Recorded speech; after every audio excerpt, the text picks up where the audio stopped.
You said a word today that is more than 3,000 years old and you had no idea it was Hebrew. Not a rare word, not some fancy technical one. An ordinary, everyday word that came out of the ancient Near East, traveled through the pages of the Hebrew Bible, crossed into Greek and Latin, and landed quietly in the way you talk, the way you order lunch, and the names you gave your own children. English is stitched through with Hebrew, far more of it than almost anyone ever realizes. And once you start hearing it, you genuinely cannot stop. So let's count through 50 of these hidden words together. And I promise you this, by the end, your own vocabulary is going to sound a little different to your own ears. Let's start where most of them first entered the language, the Bible, the single most influential book in the entire history of English. For 1,000 years, English speakers read, recited, memorized, and argued over the scriptures, and in doing so, they swallowed whole chunks of ancient Hebrew without ever noticing they were doing it. Take the word amen, the word you say at the end of a prayer. That is Hebrew, essentially unchanged for thousands of years, and it means, so be it, truly, it is certain. Or hallelujah, which is not one word at all, but two Hebrew words fused together.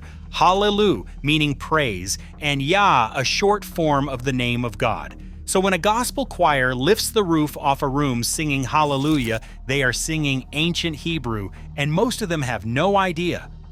Hosanna, the shout of the crowds, is a Hebrew cry for salvation. And the very day of rest itself, the Sabbath, comes straight from the Hebrew Shabbat, which means to stop, to cease, 4 words in, and we have not even turned the first page. Keep going through the sacred vocabulary, and the Hebrew just keeps surfacing, sometimes in words you would never in 100 years suspect. Messiah comes from the Hebrew Mashiach, the Anointed One. Jubilee, as in a grand 50th anniversary, a royal jubilee, comes from the Hebrew Yovel, the ancient year of release when debts were canceled and slaves were set free, a year that was announced across the land by the blast of a ram's horn. A cherub, that chubby little angel on a greeting card, and its plural, cherubim. A seraph and its plural, seraphim, both are Hebrew names for orders of angels. Manna, the food that fell from heaven, comes from the startled Hebrew question the Israelites asked the first morning they saw it lying on the ground. Man, who? What is it? Even the word Satan is Hebrew, and it simply means the adversary, the accuser. And here's a beautiful one you use without a second thought, scapegoat. It comes directly out of the ancient Day of Atonement ceremony, in which the sins of an entire people were symbolically laid on a single goat that was then driven out into the wilderness. The English word was actually coined to translate that exact Hebrew ritual. That is around a dozen already, and we are barely warming up. And if this is already changing the way you hear your own language, do me one quick favor, tap the like button, because it genuinely helps this kind of hidden history reach more curious people. And subscribe to Bloodlines and Borders if you want more of it every week. Now let's leave the temple behind and follow the Hebrew somewhere far stranger. Now for the monsters and the mysteries, because Hebrew gave English some of its most dramatic words of all. Behemoth, the word you reach for to describe anything colossal, a behemoth of a building, a behemoth of a company, is a Hebrew word lifted straight out of the book of Job, where it names an enormous, unstoppable beast. Leviathan, the great sea monster, the word we now use for anything vast and menacing, is Hebrew again, out of that same ancient poetry. Armageddon, the word for the end of the world itself, is not really a concept, it is a place. It comes from Har Megiddo, the mountain of Megiddo, a real hill in northern Israel beside which armies clashed over and over for thousands of years. And a shibboleth, that lovely precise word meaning a small test or password that quietly marks who truly belongs and who is an outsider, comes from a chilling story in the book of Judges. 2 Hebrew tribes went to war, and the winning side caught the fleeing enemy by forcing every man to say one word, shibboleth. Men from the losing tribe could not pronounce that sh sound. They said sibboleth instead, and by that single tiny slip of the tongue, they were caught. The word we use for a password that gives you away is itself an ancient Hebrew password that once gave men away. Then there is Cable, a secret group scheming in a back room which traces back to Kabbalah, the tradition of Hebrew mysticism. We are at 15 or so, and the trail is only getting richer. Now walk into your own kitchen, because the ancient spice trade carried Hebrew westward across the world for thousands of years.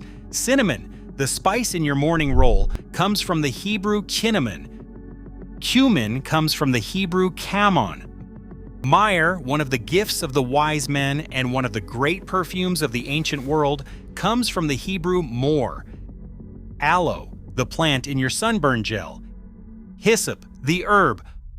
Balsam, the fragrant resin, all of them trace back through Hebrew and its close Semitic cousins. The words for the very things that made the ancient world smell and taste the way it did wrote into English on the backs of Hebrew and the caravans that carried the spices themselves. Call it 21.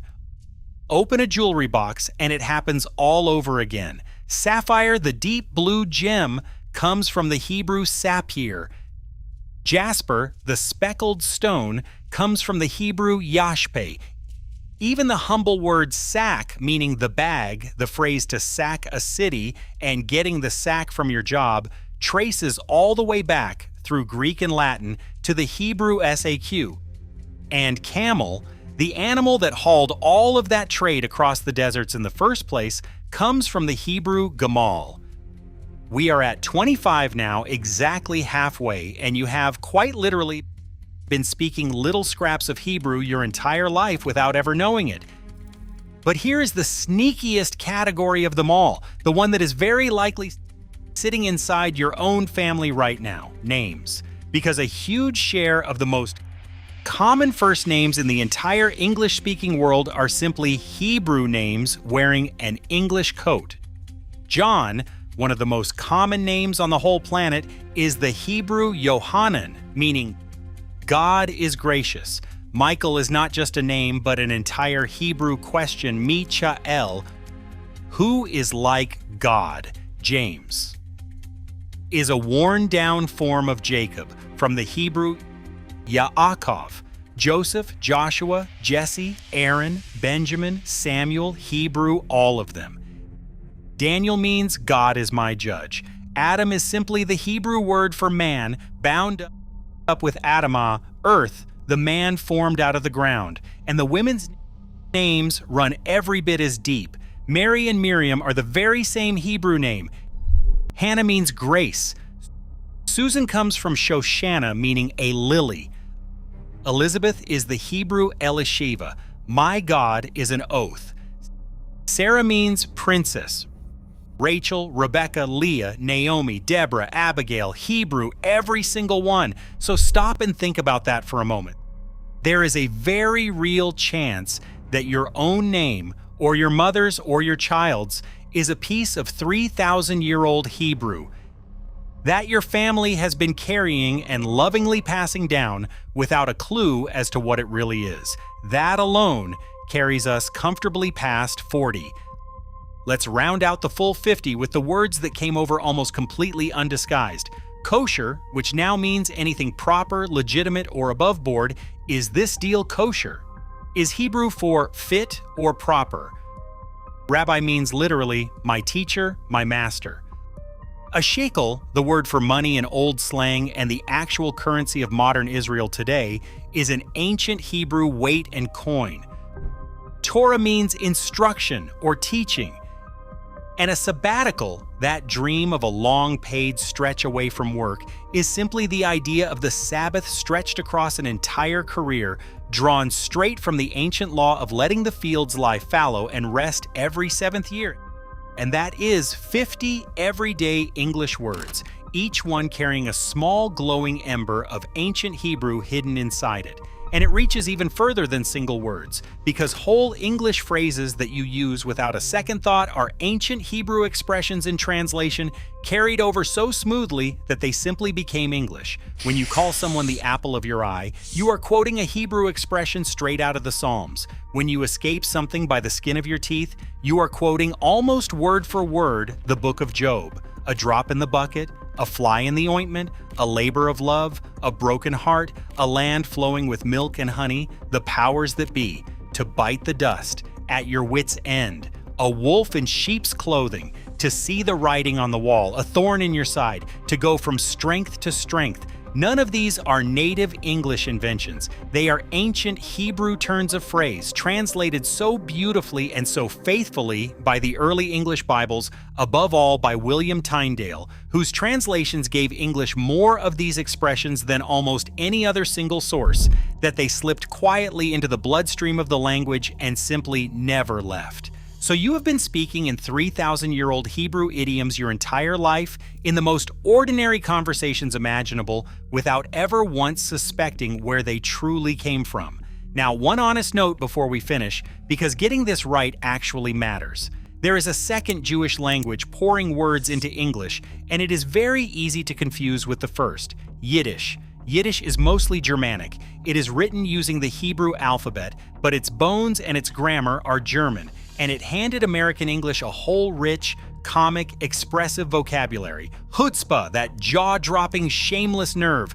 Klutz, a hopelessly clumsy person. Glitch, a small malfunction. Maven, an expert. To schlep something heavy all the way across town. To schmooze at a party. A bagel on a Sunday morning. A mensch, a genuinely, deeply decent human being. Now, some of those words, like chutzpah, do have older Hebrew roots hiding underneath the Yiddish, but strictly speaking, they reached your mouth through Yiddish, not straight from the ancient Hebrew of the Bible, and simply knowing the difference is already more than most people can say. So here is what all 50 of them, taken together, actually add up to. The oldest continuously spoken language on Earth did not stay put in one small corner of the ancient Near East. It threaded itself through the book that built the English language, through the spice routes and the trade winds, through the gemstones and the caravans, and straight through the names on your own family tree until it was hiding, in perfect plain sight, inside the most ordinary sentences you speak every single day of your life. You have been quoting the ancient Near East your entire life, and you never once heard the accent. So tell me down in the comments, which one of these genuinely surprised you the most? And go and check your own first name. If it turns out to be on that list, drop it below and I will tell you exactly what it means in Hebrew. Thank you truly for watching this all the way through. And if the hidden Hebrew buried inside ordinary words fascinated you, then the hidden Hebrew buried inside ordinary last names is going to really get you. So I have put that exact video right here on your screen for you. It's playing right now. Go and find out whether your name is on it.